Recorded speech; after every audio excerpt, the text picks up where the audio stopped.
Hello students, welcome to Wintop classes. और आज की क्लास में हम स्टार्ट करने वाले कक्षा 9वीं का भूगोल पाठ दूसरा। पाठ का नाम है आंतरिक हलचलें। स्टूडेंट्स के पहले मैंने एक वीडियो बनाया हुआ है आंतरिक हलचल के ऊपर। उस वीडियो को भी आप लोग इस वीडियो के डिस्क्रिप्शन में या तो प्लेलिस्ट में जाकर आप लोग देख सकते हो। तो इसके अंदर हमने देखा था कि आंतरिक भू हलचलें क्या होती है और आंतरिक भू हलचलें निर्माण कैसे कैसे होती हैं।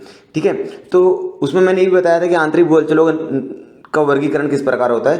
तो 3 प्रकार से वर्गीकरण मैंने बताया था वहां पर। पहला गति के आधार पर, फिर दिशा के आधार पर, फिर ग्रुप के आधार पर। गति के आधार पर मंद भू हलचलें और द्रुत भू हलचलें। ठीक है, तो आज की वीडियो लेक्चर में हम लोग सिर्फ मंद भू हलचलों के बारे में पढ़ने वाले हैं। ठीक है, तो जब मंद भू हलचलें होती है, मंद मतलब बच्चों स्लो। मंद मतलब क्या होता है? बहुत स्लो। मतलब जो हलचलें बहुत धीरे धीरे होंगी उसे हम लोग क्या कहेंगे? मंद हलचल कहेंगे। ठीक है, तो जब मंद हलचलें होती हैं तो उससे या तो पर्वत तैयार होगा या तो महाद्वीप तैयार होगा। क्या तैयार होगा? पर्वत या तो महाद्वीप। अब पर्वत में भी अलग अलग प्रकार है। वलित पर्वत है, भ्रंशोत्त पर्वत है, भ्रंश घाटी है। वलित पर्वत है, भ्रंशोत्त पर्वत है और भ्रंश घाटी है। महाद्वीप में या तो महाद्वीप निर्माण हो सकता है या तो समुद्र निर्माण हो सकता है। तो महाद्वीप कैसे निर्माण होता है? मतलब कोई जमीन जहां पर हम लोग रहते हैं वो महाद्वीप है। हम लोग जमीन पर रहते हैं मतलब हम लोग महाद्वीप है, और समुद्र क्या है? वो नीचे की तरफ है। ठीक है ना? तो महाद्वीप और समुद्र कैसे बना, वह मंद भू हलचलों का जब टॉपिक हमको क्लियर हो जाएगा तो सारी चीजें हमको समझ में आ जाएगी। ठीक है, तो चलिए वीडियो को स्टार्ट कर लेते हैं। स्टूडेंट, मंद भू हलचलों को समझने के लिए यहाँ पर हमको देखा गया कि पर्वत की निर्मिति और महाद्वीप की निर्मिति होती है मंद भू हलचलों की वजह से। याद रखिए, जब भी मंद भू हलचलें होती हैं तो दो चीज निर्मित होगी, या तो पर्वत निर्मित होगा या तो महाद्वीप निर्मित होगा। ठीक है, उसके अनुसार स्पष्ट किया जाता है। तो यहाँ पर आप दोस्त देख रहे होगे, अगर जो हलचलें होती हैं वे एक दूसरे की तरफ आएंगी तो क्या निर्माण होगा? दबाव निर्माण होगा। क्या निर्माण होगा? दबाव। अब जब वो एक दूसरे से दूर जाएंगी तो क्या निर्माण होगा? तनाव निर्माण होगा। तो दबाव का मतलब समझ में आ गया क्या? तनाव का मतलब समझा क्या? चल, तो आपको इस पूरे वीडियो लेक्चर को समझने के लिए दबाव शब्द और तनाव शब्द का मतलब समझ में आना चाहिए। दबाव कब होता है? जब हम किसी चीज को करीब लेकर आते हैं, दबाते हैं, तो दबाव का निर्माण होता है। जब किसी चीज को खींचते हैं तो तनाव का निर्माण होता है। ठीक है, तो लहरों की हलचल की दिशा या एक दूसरे के पास आएंगी तो दबाव का निर्माण होगा। एक दूसरे के विपरीत हो जाएंगी, उल्टी तरफ जाएंगी तो क्या होगा? तनाव का निर्माण होगा। यहाँ पर कठोर चट्टान देख लीजिए, यहाँ पर कोमल चट्टान। 2 प्रकार की चट्टान होती है, कठोर और एक कोमल। अब हम लोग देखने वाले हैं आगे की वीडियो में कि कठोर चट्टान से क्या तैयार होगा और कोमल चट्टानों से क्या तैयार होगा। तो देख सकते हैं यहाँ पर एक कठोर चट्टान या तो इसके ऊपर आ जाएगा या तो इसके नीचे चला जाएगा। यहाँ पर देखो इसके ऊपर आ गया और यहाँ पर देखो इसके नीचे चला गया। ठीक है, ये वलीकरण हो गया, ये भ्रंश हो गया। ठीक है, ये समझ में आ गया क्या आप लोगों को? तो चलिए अब कृति के माध्यम से समझने का प्रयास करते हैं। पर्वत निर्मित करने वाली हलचलें। तो पहला टॉपिक हमको पढ़ना पर्वत कैसे निर्मित होता है, उसके बाद हमको पढ़ना महाद्वीप कैसे निर्मित होता है। ठीक है, चलिए पर्वत निर्मित में भी हमको 3 तरह के पर्वत देखने हैं। पहला पर्वत रहेगा वलित पर्वत, दूसरा पर्वत रहेगा, पहला पर्वत क्या बताया मैंने? वलित पर्वत। पर्वत में पहला आएगा वलित पर्वत, फिर भ्रंशोत्त पर्वत। ठीक है, फिर उसके बाद आएगा भ्रंश घाटी। क्या आएगा स्टूडेंट्स? भ्रंश घाटी। तो वीडियो पूरा एकदम स्टार्ट टू एंड तक देखिएगा, आपको सारी चीजें समझ में आ जाएंगी। ठीक है, चलिए अब देखते हैं पर्वत कैसे निर्मित होता है। आपको कागज की 30 सेंटीमीटर पट्टी ले दी, एक कागज लेना, उसको 30 सेंटीमीटर तक क्या करना? काट लेना है। पट्टी के दोनों छोर पर हाथ लगाए, दोनों छोर पर क्या लगाना? हाथ लगाना है। स्टूडेंट्स, आपको ये इमेजिन करना है, दिमाग में ऐसा सोचना है। यहाँ पर आप लोग देख रहे हो, यहाँ पर 30 मीटर पट्टी लिया, अब दोनों छोरों पर क्या लगा दिया? उसने हाथ लगा दिया। अब क्या करना? उसको दोनों को दबाव करो मतलब दोनों को एक दूसरे के करीब ला दो। यहाँ पर समझाया था मैंने। ठीक है, जब करीब लाओगे तो ये ऊपर की तरफ क्या हो जाएगा? ऐसे उड़ जाएगा। कैसा? इस तरह से क्या हो जाएगा? उड़ जाएगा। इसको कहते हैं हम लोग वलित पर्वत। इसको कहते हैं स्टूडेंट्स वलय। क्या कहते हैं? वलय। अगर ऐसा दबाव की वजह से, मतलब 2 कठोर चट्टानें दबाव की वजह से अगर ऊपर उड़ जाती है तो उससे जो पर्वत निर्माण होगा उसे हम लोग क्या कहेंगे? वलित पर्वत कहेंगे। समझा होगा स्टूडेंट्स? अब धीरे धीरे ये सारी चीजें समझ में आ गई।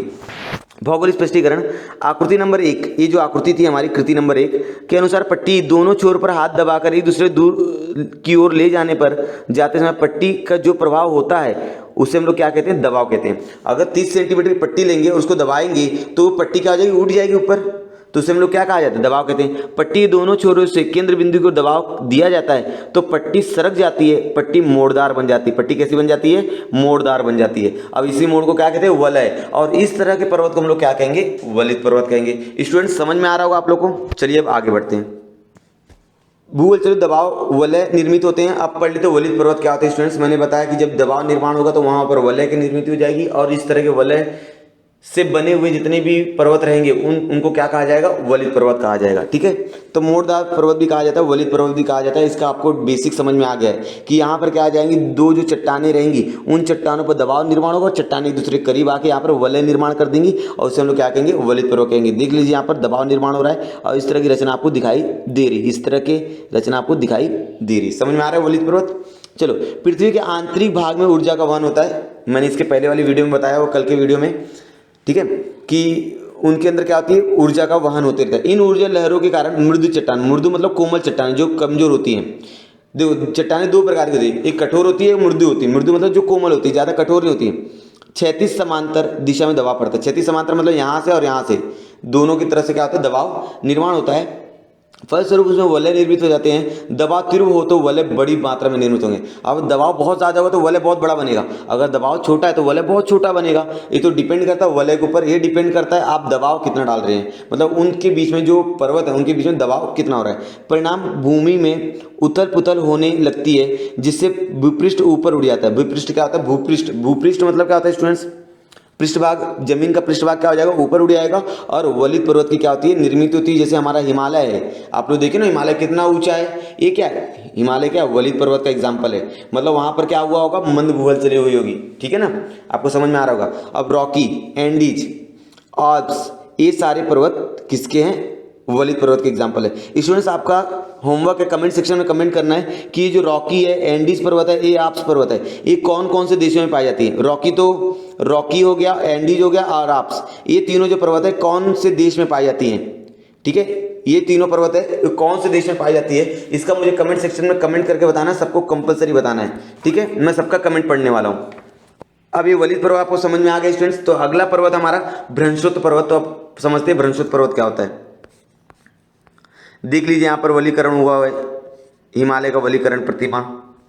भ्रंशोत्तर पर्वत समझने के लिए हमको कृति 2 को हल करना पड़ेगा। जैसे आपने कृति 1 को किया था, उसके अंदर 30 सेंटीमीटर कागज लेके उसका दबाव निर्माण किया था, वो बीच में क्या आ गया था, वलय आ गया था और वलय निर्माण हुआ मतलब वलित पर्वत निर्माण हो गया। वहां पर दबाव होता है स्टूडेंट्स, यहाँ पर उल्टा सोचना है, यहाँ पर तनाव करना है। मतलब आपको 30 सेंटीमीटर पट्टी लेनी है और उसको एक दूसरे से दूर ले जाना है, मतलब एक दूसरे से क्या ले जाएंगे, दूर ले जाएंगे। तो ये पट्टी क्या हो जाएगी, टूट जाएगी। इस तरह से क्या हो जाएगी, टूट जाएगी। ये पट्टी पहले पूरी थी लेकिन यहाँ पर क्या होगी, टूट गई। तो इसमें क्या होगा, तनाव का निर्माण हो, तनाव के निर्माण की वजह से बीच में क्या हो जाएगा, खड्डा हो जाएगा और इस खड्डे को कहेंगे भ्रंश। क्या कहेंगे स्टूडेंट्स, भ्रंश कहेंगे। लेकिन जब भ्रंश निर्माण होगा, भ्रंश तो निर्माण होगा लेकिन इसके अंदर जो वलय रहेंगे, इसके अंदर जो लहर रहेंगी, ठीक है ना, आंतरिक लहरें रहेंगी, वो एक दूसरे के विपरीत दिशा में आएंगी। ठीक है, जिसकी वजह से नीचे वाला हिस्सा रहेगा, जो कठोर वाला हिस्सा रहेगा। अब मान लेते हैं, एक मिनट ध्यान से देखिएगा, जो आकृति मैं बना रहा हूँ उस आकृति को ध्यान से देखिए, आपको समझेगा। मान लेते हैं विपृष्ठ है, ठीक है, वो क्या हो गया, अलग हो गया। किसकी वजह से अलग हो गया, तनाव की वजह से। किसकी वजह से, तनाव की वजह से, तनाव की वजह से अलग हो गया। लेकिन इसके अंदर जो लहरें रहेंगी उन लहरों में दबाव निर्माण होगा। क्या दबाव निर्माण होगा स्टूडेंट, दबाव। जब लहरों में दबाव निर्माण होगा तो ये लहर का जो बीच वाला हिस्सा रहेगा ये क्या हो जाएगा, ऊपर उड़ जाएगा। क्या होगा, ऊपर उड़ जाएगा और नीचे की जो कठोर चट्टान रहेगी वो ऊपर आ जाएगी और ये टीले के समान दिखाई देने लग जाएंगे। किसके समान, टीले के समान दिखाई देंगे, ये ऊपर उठा हुआ दिखाई देगा। तो इसे हम लोग क्या कहेंगे, भ्रंशोत्तर पर्वत कहेंगे। ठीक है, भूपृष्ठ तो दूर जा रहा है, भूपृष्ठ दूर जा रहा है, भूपृष्ठ में क्या निर्माण हो रहा है, तनाव, और जो लहरें उस पर क्या निर्माण हो रहा है, दबाव। ठीक है, लहरें दबाव निर्माण करी जिसकी वजह से नीचे जो कठोर चट्टानें हैं, जो मजबूत चट्टानें हैं, वो ऊपर की तरफ उड़ जा रही है, जिसकी वजह से वहाँ टीले निर्माण हो जा रही है और उसे हम लोग क्या कहेंगे, भ्रंशोत्तर पर्वत कहेंगे। ठीक है, चलिए, पट्टी दोनों सिर को विपरीत हो ले जाना, आपको पूरा चीज समझ में आ गया। क्या परिणाम होगा, वो पट्टी एक दूसरे से टूट जाएंगी। आगे हम लोग आकृति के माध्यम से समझेंगे। यहाँ पर एक 30 सेंटीमीटर पट्टी लिए, दोनों हाथ से पकड़ लिया। यहाँ पर देखो, यहाँ पर दोनों हाथ से पकड़ा है। अब जब उधर दूसरे को, एक को इस तरफ खींचेंगे, दूसरे को इस तरफ खींचेंगे तो पट्टी बीच में से क्या हो जाएगी, टूट जाएगी। इससे क्या कहा जाता है, तनाव कहा जाता है। अब पट्टी तो टूट गई, पट्टी तो टूट गई। यहाँ पर मान लीजिए, यहाँ पर क्या होगी, पट्टी टूट चुकी है आपकी। ठीक है, लेकिन इसके नीचे जो वलय रहेंगे, इसके नीचे जो लहरें रहेंगी, ठीक है ना, ऊर्जा लहरें, वो ऊर्जा लहरें क्या हो जाएंगी, ऊपर उड़ जाएंगी और वहां पर टीले निर्माण हो जाएंगी। इसको कहा जाता है भ्रंशोत्तर पर्वत। ठीक है, चलिए अब आगे देखते हैं। आपको कृति समझी होगी, कृति नंबर 2 समझा होगा। तो उसके अनुसार आंतरिक भूहलचलों के कारण क्षितिज समांतर एक दूसरे से दूर जाते हैं। सही बात है, वहां पर एक दूसरे से दूर जाते हैं, एक लेफ्ट साइड जाएगा, दूसरा राइट साइड जाएगा। ठीक है, तरंगों का निर्माण हुआ, ऊर्जा तरंगों का निर्माण हुआ, तब चट्टानों पर तनाव निर्माण हुआ। इससे चट्टानों में दरार हो गया। इससे चट्टानों में क्या हो गया, दरार आ गया, बीच में खड्डे हो गए थे। कठोर चट्टानों में ऊर्जा तरंगे, देखो ये लाइन इंपॉर्टेंट है। इसी उसी प्रकार कठोर चट्टान मतलब इसके नीचे जो चट्टानें थी वो उसकी बात हो रही है। कठोर चट्टान ऊर्जा तरंगों में एक दूसरे की ओर, ये जो कठोर चट्टान है इसके अंदर ऊर्जा तरंग क्या होते हैं, एक दूसरे की ओर आते हैं, जिसकी वजह से ऊपर उड़ जाएगा। बहुत बार एक्सप्लेन कर रहा हूं मैं, दबाव निर्माण होता है, ठीक है। और इस प्रकार के भ्रंश को क्या कहा जाता है, भ्रंशोत्त पर्वत कहते हैं। आप लोग यहाँ पर देख सकते हो, नीचे वाला जो हिस्सा था उठ के ऊपर चला गया, देखो नीचे वाला जो हिस्सा था ऊपर चला गया, और जो भूपृष्ठ थे ये भूपृष्ठ पर तनाव निर्माण होने की वजह से एक दूसरे से दूर हो गए और नीचे का हिस्सा ऊपर उड़ गया और ये टीले जैसा दिखाई देगा। दो समांतर भ्रंशों के बीच वाला भाग ऊपर उड़ जाता है, ये ठीहे मतलब ऊपर उठा हुआ, ये जो हिस्सा है ये ठीहा कहा जाएगा, ठीक है। ऐसे भूपटल को भ्रंशोत्त पर्वत कहते हैं। भ्रंशोत्त पर्वत का ऊपरी भाग समतल होता है। भ्रंशोत्त पर्वत का क्या होता है, ऊपरी भाग समतल होगा, लेकिन उसकी ढलान बहुत तेजी से होगी, ठीक है, समतल रहेगा। ऐसा जैसे हिमालय एकदम नुकीला है वैसा नहीं रहेगा, ठीक है ना। आगे हम लोग इसका एग्जाम्पल भी देखेंगे। उस पर प्रारंभ के पर समय शिखर नहीं होते, शिखर मतलब चोटी नहीं रहेगी उस पर, उसका ढलान तीव्र होता है। जैसे यूरोप का ब्लैक फॉरेस्ट, भारत में मेघालय का पठार बहुत समतल है। आप लोग मेघालय पठार का आकृति यहाँ पर देख सकते हो, यह पर्वत इसी भांति तैयार हुआ है। मतलब भारत का जो मेघालय का पठार है वह भ्रंशोत्त पर्वत है। क्या है, भ्रंशोत्त पर्वत है। मतलब वहां के जो पृष्ठ भाग थे उसमें तनाव निर्माण हुआ, तनाव निर्माण होने की वजह से वो एक दूसरे से अलग हो गए, और उसके नीचे जो चट्टानें थी, कठोर चट्टानें, उनमें दबाव निर्माण हुआ, तो वो क्या हो गया, जहां से वो अलग हुए थे वहां से वो ऊपर उड़ गए। ऊपर उठने से वहां पर टीहे जैसे दिखने लग गए और वो टीहा जो था वो समतल था। ठीक है स्टूडेंट्स, समझ में आ रहा है क्या? चलिए अब आगे देखते हैं स्टूडेंट्स। अगला चीज समझने के लिए अगला टॉपिक हमारा है भ्रंश घाटी। तो उसको देखने के लिए यहाँ पर एक कृति करना है आपको। 3 समान आकार वाली कॉपियां लीजिए, वह मेज पर 2-3 सेमी दूरी पर रख दीजिए। 3 समान आकार की कॉपी लेना, मेज पर 2-3 सेंटीमीटर दूरी पर एक दूसरे को रख देना है। अब उसमें से पास की 2 कॉपी एक दूसरे से थोड़ा सा दूर लेकर क्या होगा इसका निरीक्षण कीजिए, आकृति के माध्यम से समझते हैं। स्टूडेंट्स, ये आपकी पहली कॉपी थी, एक आपकी दूसरी कॉपी थी, आपकी तीसरी कॉपी थी, बराबर है। आपने क्या किया, इस कॉपी को इस तरफ घसका दिया, इस कॉपी को इस तरफ घसका दिया, तो बीच वाली कॉपी के अंदर क्या होगा, खड्डा हो जाएगा। समझ में आ रहा है? आपको एक के ऊपर एक रखना है, एक कॉपी को, एक कॉपी इधर, फिर इसके ऊपर इधर, इसके ऊपर इधर। तो ये वाला जो कॉपी रहेगा इसको इधर खींच लीजिए, इसको इधर खींचिए, तो बीच वाला कॉपी क्या होगा, खड्डे में चला जाएगा, नीचे गिर जाएगा, ठीक है ना। तो उससे क्या हो जाएगा, यहाँ पर घाटी का निर्माण हो जाएगा। हमारा खड्डा हो गया ना, उसको क्या कहा जाता है, भ्रंश घाटी कहा जाता है। इसमें क्या होता है, 2 पहाड़ होंगे और 2 पहाड़ के बीच में क्या होगी, नदी होगी। वो कैसे निर्माण हुआ, क्योंकि क्या हो गया, इस पहाड़ में इस तरह से तनाव निर्माण हुआ, इस पहाड़ में इस तरह से तनाव निर्माण हुआ, तो ये दोनों पहाड़ जो थे वो दूसरे से अलग हो गए और बीच में क्या हो गया, खड्डा हो गया, और वहां पर नदियों का निर्माण हुआ है। समझ में आ रहा है स्टूडेंट्स? आपको क्लियर समझा होगा। 2 पहाड़ के बीच में जब नदी है तो मतलब वो क्या है, भ्रंश घाटी है, ठीक है ना। क्योंकि यहाँ पर इस पहाड़ में इस तरह से तनाव निर्माण हुआ, यहाँ से इस तरह से, तो बीच का भाग क्या होगा, खड्डा हो गया। समझा? चलिए अब भौगोलिक स्पष्टीकरण देख लेते हैं। कभी कभी भूपटल पर तनाव निर्माण होता है, फलस्वरूप 2 समीप वाले भ्रंश के बीच वाला भूपटल नीचे दब जाएगा। सही बात है, जो 2 समीप वाला जो भूपटल रहेगा वो नीचे की तरफ धस जाता है। ऐसे धसे हुए भाग को क्या कहते हैं, भ्रंश घाटी कहते हैं। भ्रंश घाटी दोनों ढलानें तीव्र होती हैं। भ्रंश घाटी जो 2 ढलान रहेगी, मतलब नीचे भ्रंश घाटी है और ये ढलान और याली ढलान, ये 2 रहेगी, बहुत तीव्र रहेगी, बहुत फिसलन रहेगा वहां पर। उदाहरण के रूप में नर्मदा नदी भ्रंश घाटी का एग्जाम्पल है। जो नर्मदा नदी है उसमें दोनों तरफ पहाड़ है और बीच में नर्मदा नदी गई हुई है, ठीक है, ये नर्मदा नदी है। समझ में आ रहा है स्टूडेंट्स? समझ में आ रहा होगा। अब आगे देखते हैं। तो स्टूडेंट्स अभी हमको देखना है मंद भू हलचलों से महाद्वीप कैसे तैयार होते हैं। तो अभी तक हमने क्या देखा, मंद भू हलचलों से पर्वत कैसे तैयार हुए। तो पर्वत में हमने 3 प्रकार के पर्वत पढ़े, वलित पर्वत पढ़ा, भ्रंशोत्त पर्वत पढ़ा, भ्रंश घाटी पढ़ा, ठीक है स्टूडेंट्स। वो तीनों चीज आपको समझ में आई होंगी, ठीक है। अब हमको पढ़ना है कि महाद्वीप का निर्माण कैसे होता है। तो स्टूडेंट महाद्वीप का निर्माण अगर आपको समझना है तो समझ लीजिए, अगर हमारे पास 2 भूपृष्ठ है, 2 क्या हमारे पास भूपृष्ठ है, अगर दोनों भूपृष्ठ पर दबाव निर्माण होता है तो वे इस तरह से उड़ जाएंगी और उसको क्या कहा जाएगा, महाद्वीप कहा जाएगा, ठीक है। ये 2 भूपृष्ठों पर तनाव निर्माण होता है तो नीचे क्या हो जाएगा, खड्डा हो जाएगा और वहां पर क्या निर्माण हो जाएगा, समुद्र निर्माण हो जाएगा। अगर ये चीज आपको समझिए तो आपको समझ जाओ कि महाद्वीप कैसे निर्माण होता है, वो आपको समझ में आ गया। क्योंकि यहाँ पर जब खड्डा हो जाएगा तो जमीन किससे नीचे चला जाएगा और उस स्थान पर क्या हो जाएगा, पानी आ जाएगा। समझा? उस स्थान क्या लेगा, पानी लेगा। तो अगर हम लोग कंपेयर करें, समुद्र जो है वो जमीन से क्या है, नीचे है। सही बात है। चलिए अब आगे इसका स्पष्टीकरण पढ़ लेते हैं। पृथ्वी के केंद्र और केंद्र की ओर भूपटल के मंद गति से हलचलें होती रहती। सही बात है। पृथ्वी का जो केंद्र है और केंद्र की ओर से जो बहुत सारी हलचलें, उन पर मंद गति से हलचल होती रहती है। इन हलचलों के कारण भूपृष्ठ विस्तृत भाग ऊपर उठ जाता है। इन हलचलों की वजह से भूपृष्ठ का जो विस्तृत भाग होता है, बहुत बड़ा हिस्सा, वो ऊपर उड़ जाएगा या तो नीचे धंस जाएगा, या तो वो ऊपर उठेगा या तो नीचे धंसेगा। अगर ऊपर उठा तो महाद्वीप, अगर नीचे धंसा तो समुद्र।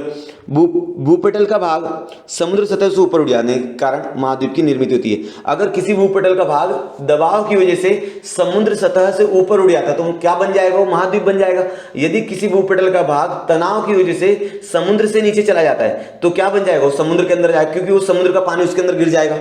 अगर वहां पर समुद्र के स्थान पर खड्डा हो जाए तो समुद्र का पानी उधर चला जाएगा, मतलब वो हिस्सा भी किस में चला जाएगा, समुद्र में चला जाएगा। इन हलचलों को महाद्वीप निर्माण करने वाली हलचलें कहा जाता है। जब ऊपर उड़ जाएंगी तब महाद्वीप निर्माण करने वाली हलचलें कहेंगे। इन हलचलों के विस्तृत मैदान निर्मित हो सकती है, लेकिन मुख्य भूभाग भूमि धंस जाने की वजह से समुद्र सतह से नीचे चला जाता है। अगर मुख्य भूभाग नीचे धंस जाएगा स्टूडेंट्स, वो समुद्र सतह से क्या चला जाएगा, नीचे चला जाएगा। अब जब वो समुद्र सतह से नीचे चला जाएगा तो जो समुद्र का पानी है वो उस सतह में चला जाएगा और वह स्थान भी क्या बन जाएगा, समुद्र बन जाएगा। समझ में आ रहा होगा स्टूडेंट्स आप लोगों को। अतः इन हलचलों को महाद्वीप निर्माण करने वाली हलचलें कहते हैं, आपको समझ में आ गया। लेकिन मुख्य भूभाग भूमि के नीचे दब जाने से समुद्र सतह से नीचे चला जाता है। ऐसे समय वह भूभाग समुद्र तल के सतह का भाग बन जाता है। ऐसे समय वह जो भूभाग रहेगा वो समुद्र का हिस्सा बन जाएगा। स्टूडेंट्स, यहाँ तक हमने समझा कि मंद भू हलचलें क्या होती हैं, ठीक है। तो आज की वीडियो में हमने सिर्फ मंद भू हलचलों के बारे में डिस्कस किया है। तो आने वाली वीडियो में मैं बताऊंगा कि तीव्र भू हलचलें क्या होती है, द्रुत भू हलचलें क्या होती हैं। तो उम्मीद आपको आज का वीडियो समझ में आया होगा। यदि आपको वीडियो समझ में आया तो वीडियो को लाइक कीजिए। चैनल को अभी तक आपने लोग ने सब्सक्राइब नहीं किया तो प्लीज़ चैनल को सब्सक्राइब कर दीजिए, क्योंकि इसी तरह की अच्छी वीडियो आपको इस चैनल पे मिल सकती है। तो हम लोग मिलते हैं नेक्स्ट वीडियो में। धन्यवाद।